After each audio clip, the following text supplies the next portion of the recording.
Alright, this is the more in-depth Module 6 Video 3, more in-depth of what is going on here. So I've got a ground plane that I've made, and I've got 3 boxes. This is the player, this is the key, and this is the door. They all have game properties on them. They are all dynamic with collision bounds. The door is locked on the axis in which the player is moving towards it. In this case, it's the y-axis, so I've got lock translation on the y-axis. I've also got an empty over here, and this is going to pick up the message. It's going to convert the message into a property, and it's going to transmit that property to the door, which is going to activate an animation. So what you want to make sure you do first is go to the timeline, turn on record, go to the dope sheet, click on new, name this door, and you're going to animate this door anywhere from 0 to 30 seconds. Moving up, it's going to hold that position for anywhere from 30 to 20 frames, and then it's going to move down. I'll demonstrate right now by pressing G to activate and lock in a position keyframe right here. I'm going to turn on the timeline first. Forgot to turn on record. Press G and enter to activate that first keyframe. Go to 30 keyframes. Press G for move, Z for the Z axis. I'm going to move this in the air. I'm going to move the scrubber ahead 30 frames. I'm going to copy and paste Shift D this set of keyframes here.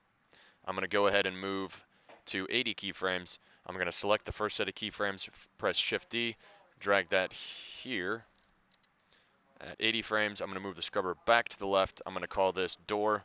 In my case 2, you can call it door 1, press enter. I'm going to press F to finalize that animation. I'm going to press X to exit that off. So then you go to the timeline and you turn that off. Now, the player has controls on it. Here's what the controls look like: keyboard, sensor, motion actuator. In my case, he's moving on the positive y-axis, 0.1, and moving forward W. Okay, the key, the object representing the key, has a collision sensor on it, colliding with property good. Good guy has game property of good. Key has property of key. The actuators in this case are the edit object, end object, the message. It's sending out a message called key to nobody specific. Then I've added an empty over here.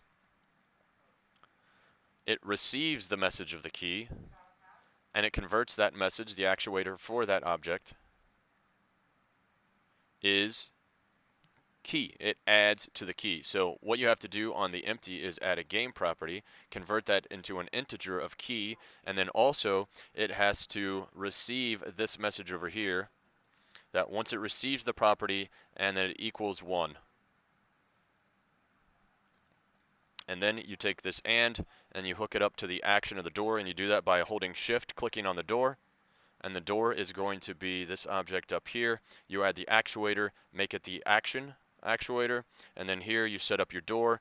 In our case, we had 80 keyframes, and that's all you should have to do. You could press Control S, and then you press P, and then you hold shift, and then you drag forward, and that guy's going to stay up there until you tell him to go down.